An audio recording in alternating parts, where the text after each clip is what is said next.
Assalamualaikum warahmatullahi wabarakatuh. Nama saya Rahmat Sakirin dengan NIM 19010308082. Di sini saya akan menjelaskan tentang materi pada chapter pertama sampai materi pada chapter terakhir tentang evaluasi pembelajaran matematika. Nah, jadi teman-teman, di sini saya akan mulai dari pengertian dari evaluasi pembelajaran matematika. Pada chapter pertama, itu membahas tentang arti dari penilaian, pengukuran, dan juga evaluasi pembelajaran matematika. Nah, jadi secara umum, arti dari penilaian itu adalah kegiatan mengambil keputusan untuk menentukan sesuatu berdasarkan kriteria baik buruk dan bersifat kuantitatif. Nah, jadi penilaian itu adalah sesuatu yang dilakukan untuk mengambil keputusan. Di sini misalkan saya menginginkan sesuatu antara kanan atau kiri. Misalkan saya menginginkan antara yang dua itu, maka otomatis saya harus memilih mana yang lebih baik. Nah, jadi itu timbullah arti dari penilaian, yaitu ketika proses saya menilai antara kanan atau kiri yang lebih baik yang akan saya ambil. Tentunya penilaian juga tidak semerta-merta langsung kita berikan penilaian bahwa kanan lebih baik daripada kiri, tentu tidak. Tapi berdasarkan dari bukti-bukti atau fakta-fakta yang ada yang kita kumpulkan dan kita simpulkan, apakah itu memiliki manfaat yang lebih banyak atau itu memiliki keburukan yang lebih banyak. Nah, ketika dia memiliki manfaat yang lebih banyak, otomatis itu yang akan mendapatkan penilaian yang lebih baik daripada yang memiliki manfaat yang lebih sedikit. Selanjutnya kita masuk kepada pengukuran. Arti dari pengukuran itu adalah kegiatan membandingkan sesuatu dengan ukuran tertentu dan bersifat kuantitatif. Nah, seperti yang saya jelaskan tadi, ketika kita memiliki dua pilihan, otomatis kita harus memilih salah satu. Dan bagaimana cara kita memilih salah satu yang akan kita ambil, otomatis kita butuh pengukuran yang akan membantu kita untuk menentukan mana yang seharusnya kita ambil karena itu lebih baik dan mana yang seharusnya tidak kita ambil karena itu kurang baik gitu. Jadi kita butuh yang namanya pengukuran.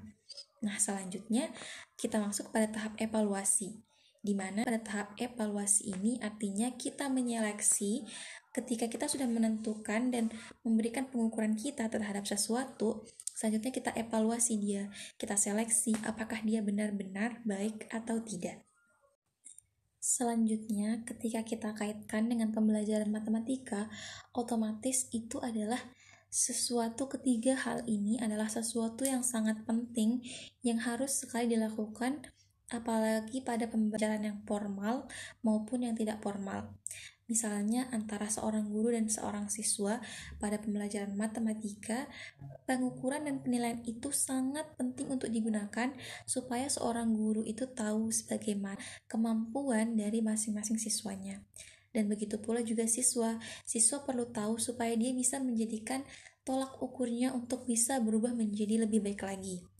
Apalagi tahap evaluasi sangat penting bagi seorang siswa untuk mengetahui kemampuan dari mereka yang biasanya dilakukan pada akhir pembelajaran ketika seorang guru dan seorang siswa sudah menyelesaikan pembelajarannya. Sekarang kita masuk kepada tujuan dan fungsi dari evaluasi pembelajaran matematika. Seperti artinya tadi bahwa evaluasi itu adalah tahap seleksi, otomatis di sini fungsi dan tujuannya tentu saja untuk menyeleksi dan mengetahui sejauh mana kemampuan dari seorang siswa dalam menangkap pembelajaran yang telah diajarkan oleh gurunya selama 1 semester. Biasanya ada berbagai macam cara seorang guru untuk mengevaluasi siswanya.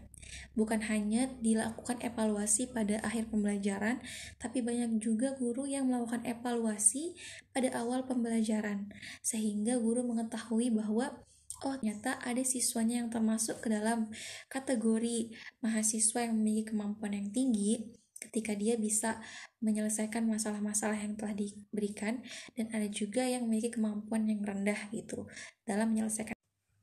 Selanjutnya kita masuk kepada kedudukan dari evaluasi pembelajaran matematika. Nah, di sini saya mengambil kesimpulan bahwa kedudukannya itu tidak hanya pada akhir dari pembelajaran seperti yang telah saya sebutkan tadi. Di sini kedudukannya meliputi tiga bagian. Yang pertama, kedudukannya sebelum pembelajaran. Yang kedua, kedudukannya selama pembelajaran. Yang ketiga, kedudukannya setelah pembelajaran. Nah, biasanya masing-masing guru memiliki kriteria mereka masing-masing dalam melakukan evaluasi. Jadi itu tergantung dari gurunya, bagaimana mereka mau mengaplikasikan kedudukan dari evaluasi ini. Bisa di awal, bisa di tengah, dan juga bisa di akhir. Pada chapter terakhir membahas tentang penilaian autentik. Nah, jadi di sini saya mau jelasin sedikit pendapat saya atas pengetahuan saya tentang arti dari penilaian autentik. Nah, jadi penilaian autentik itu adalah penilaian yang dilakukan oleh seorang guru untuk mengetahui sebagaimana siswanya itu bisa mengembangkan atau bagaimana nalar dari seorang siswa itu dijalankan gitu. Misalnya gini, ketika kita memberikan suatu masalah, guru itu akan melihat bagaimana siswa tersebut menyelesaikan atau memberikan problem solving terhadap masalah yang diberikan. Biasanya di sini guru bisa melihat sejauh mana siswa itu memiliki kemampuan dalam penalaran. Ada yang memiliki penalaran yang tinggi, ada juga yang memiliki penalaran yang rendah dan juga sedang. Penilaian autentik itu dibagi menjadi 4. Yang pertama, penilaian kinerja, penilaian proyek, penilaian portofolio, dan juga penilaian tertulis. Nah, jadi masing-masing guru bisa melakukan penilaian apa saja yang mereka inginkan dalam memberikan penilaian atau dalam mengambil penilaian. Jadi, menurut saya evaluasi pembelajaran matematika ini sangatlah penting, terutama dalam proses belajar mengajar, penting bagi guru dan juga penting bagi siswa. Karena seperti yang saya jelaskan tadi, fungsi dan tujuannya itu sangat-sangat penting, yaitu untuk mengevaluasi dan untuk mengetahui sejauh mana kemampuan diri dari masing-masing siswa, dan juga guru bisa mengetahui sejauh mana siswa itu bisa menangkap pelajaran yang telah Jadi teman-teman, sekian penjelasan saya tentang materi evaluasi pembelajaran matematika dari chapter pertama sampai chapter terakhir. Semoga bisa bermanfaat bagi diri saya sendiri tentunya, dan juga teman-teman yang menonton video ini. Sekian, dan mohon maaf jika ada banyak kesalahan pada video saya. Wassalamualaikum warahmatullahi wabarakatuh.